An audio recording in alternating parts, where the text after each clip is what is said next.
कहानी त्याग की गाथा भाग 2। पापा को अनोखा सबक। ऐसा नहीं कहते बेटा, साधना ने आगे बढ़कर रज्जू के होठों पर हथेली रखते हुए कहा। तेरे पापा तो देवता हैं बेटे, हमारे सुख के लिए निर्वासित सा जीवन बिता रहे हैं। हम सब मिलकर इस बार तेरे पापा से साफ कह देंगे कि या तो हमें साथ ले चले या नौकरी छोड़कर यहाँ चले आएं। रज्जू, मेहनत की तो तुम भी लेक्चरर बन ही जाओगे।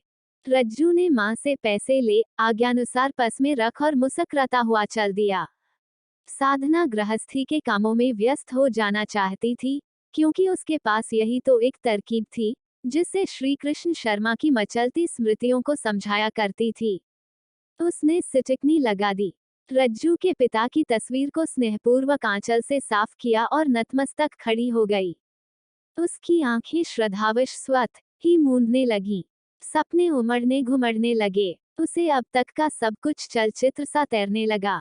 उसके समक्ष श्री कृष्ण का रस भीगा मादक स्वर लहराया। साधना, रज्जू को यह एहसास तक न हो कि तुम उसकी माँ नहीं हो।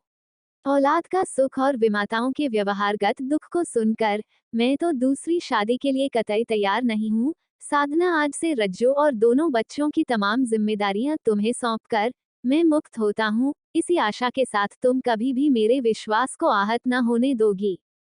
अब आपके विश्वास की रक्षा करना ही तो मेरा धर्म है। आपने जो किया है वह तो कोई अपने सगों के लिए भी नहीं करता। वो केवल इतना ही बोल पाई थी। समय कब आया कब गया उसको पता तक नहीं चल पाया, क्योंकि उसका सारा ध्यान तो श्री कृष्ण के विश्वास की रक्षा में संलग्न रहा। रज्जू, दीपू, मंजू को किसी भी तरह के अभाव का एहसास नहीं होने दिया। श्री कृष्ण पूरी तरह आश्वस्त हो चले थे कि कहीं कोई गड़बड़ नहीं हो सकती। और शायद तभी करीब 2 साल पहले उन्होंने खुश होकर कहा था, साधना ये देखो, ये ऑर्डर।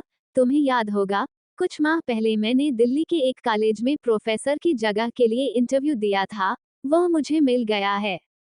सब तुम्हारे आने से ही हुआ है साधना, वरना जिंदगी भर मैं इस प्राइवेट कॉलेज में ही सड़ता रहता। कब तक ज्वाइन करना है? वह बमुश्किल अपनी खुशी को दबाते हुए बोली। बस इसी सप्ताह में। वह असमंजस में पड़ गई कि इतनी जल्दी यहाँ का सब कुछ कैसे समेटा जा सकेगा। दुविधापूर्ण स्थिति भांपकर वह बोले, क्या सोच रही हो? नहीं ज्वाइन करूं ये नौकरी?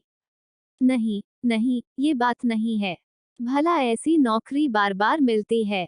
मैं तो सोच रही थी कि इतनी जल्दी यह सब कैसे हो सकेगा। रज्जू को कॉलेज से निकालना होगा, दीपू और मंजू को स्कूल से, इस अपने मकान की भी व्यवस्था करनी होगी, क्योंकि आजकल के किराएदार तो। लेकिन साधना, अभी तो मुझे अकेले ही जाना है, बात काट कर वह बोले। बच्चों की पढ़ाई है, मकान की देखभाल है और मैं 1-2 माह में आता जाता रहूंगा ही। भला भोपाल और दिल्ली में फासला ही क्या है, बैठे कि 12 घंटे में यहाँ से वहाँ, वहाँ से यहाँ। इस पत्र के बाद जैसे ही मकान की व्यवस्था होगी, हम वहाँ चले जाएंगे। श्री कृष्ण का आदेश, भगवान का आदेश, अतः वह बोलती भी क्या। मन श्रद्धा से भर गया कि उसके वह वास्तव में कितने महान हैं, जो पत्नी, बच्चों के सुख के निमित्त इतनी दूर अकेले जा रहे हैं।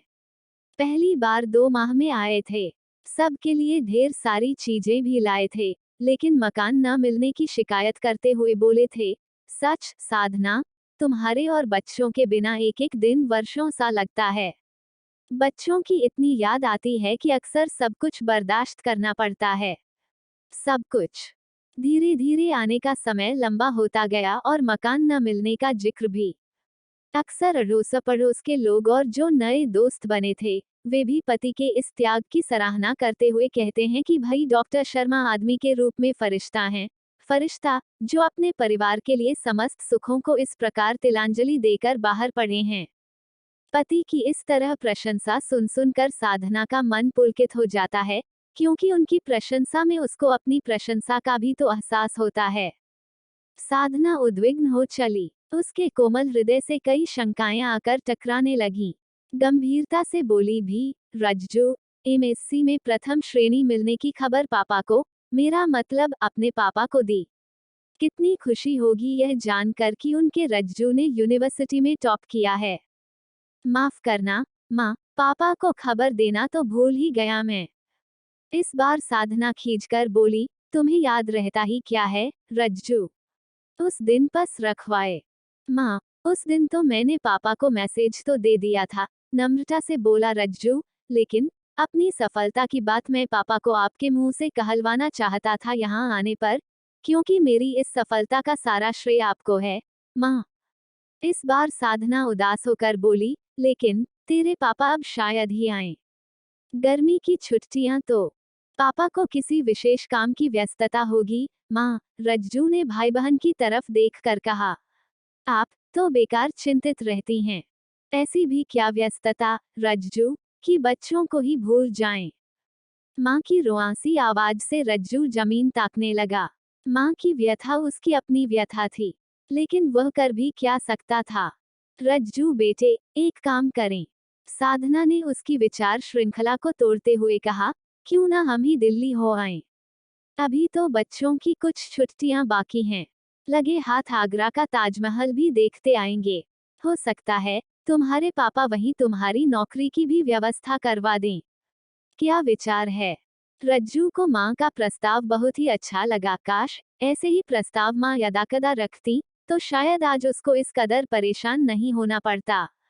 दिल्ली और आगरा घूमने की बात सुनकर दीपू, मंजू ने तो सारा घर ही सिर पर उठा लिया। साधना मन ही मन पति मिलन की अदम्य लालसावश शून्य में झांकने लगी, जहां शायद उसके जीवन के विविध चित्र बनते मिटते जा रहे थे। रज्जू गंभीर था, जबकि दीपू, मंजू चहक रहे थे। साधना शिकायत करने के लिए लंबा चौड़ा शिकायतनामा तैयार कर रही थी। शताब्दी ट्रेन की गति तीव्र ही थी, लेकिन प्रायः सभी को उसके धीमेपन का एहसास हो रहा था। न खाने में मन था, न सोने में दिलचस्पी और न ही बतियाने की इच्छा ही। रज्जू, अपने पापा को मैसेज दे दिया था ना? रज्जू ने चौंक कर कहा, हाँ माँ। पर माँ, आप अपना मोबाइल क्यों नहीं? फिर कहता कहता वह रुक गया। वह जानता था कि माँ किसी तरह का कागज अपने नाम से नहीं बनवाती थीं। तब तो स्टेशन पर आएंगे वह। आएंगे ही देखो, माँ, पता नहीं क्या होता है और क्या नहीं। रज्जू की अटपटी बातों से साधना को जरा गुस्सा आ गया और वह एक तरफ मुंह करके बैठ गई, सोचती हुई कि शिकायतनामे में एक शिकायत ये भी जोड़नी है कि रज्जू की शादी कर दो, ताकि इसका तीखापन कम हो सके। नई दिल्ली स्टेशन पर भीड़भाड़ भी थी। लोगों को बाहर निकलने की जल्दी थी। सबकी आंखें चुंधिया गईं। महानगर का सजा संवरा विशाल स्टेशन। रज्जू 2 बार यहाँ से वहां तक प्लेटफॉर्म से प्लेटफॉर्म चक्कर लगा आया, लेकिन पापा का कहीं पता नहीं था। हताश होकर वह भी माँ के पास आकर बैठ गया।